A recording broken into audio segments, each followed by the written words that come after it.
And to get a different perspective on the famine and drought in Somalia, we're joined by Dr. Ayo Johnson, Director of Viewpoint in Africa. Dr. Johnson, why is Amnesty International not getting further involved?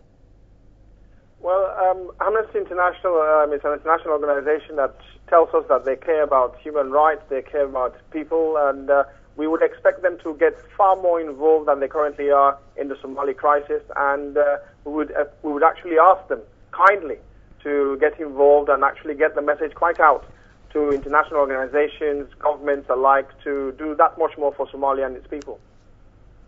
Well, Mr. Ajah, where is the U.S. in this situation when you actually need their help?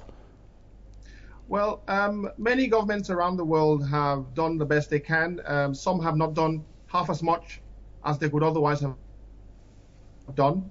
Countries like the United States, Britain, France, much more, as we saw previously in famine of the 1980s. But this time round, many of them are cash-stricken. Many of them do not have the appetite to help, and they haven't actually taken this famine very seriously. But it's one of the worst in 60 years, and it defies belief that at a time like this, when many Somalis are dying, the world is currently sleeping. So it's a crisis in all directions, I would say.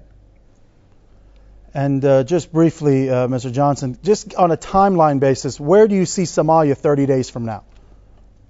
Well, Somalia will be in a far worse situation than it currently is.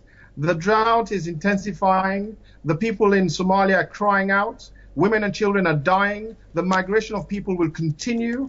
And if at all Al-Shabaab and the government of Somalia, which is very weak, do not resolve their differences, many, many, many thousands, not to mention millions, their lives will be at stake. And it would impact directly on the neighboring countries of Kenya, Ethiopia, and a few other countries who are already suffering due to drought. So it remains to be seen exactly how they would respond. But the Somali people as a whole would suffer immensely.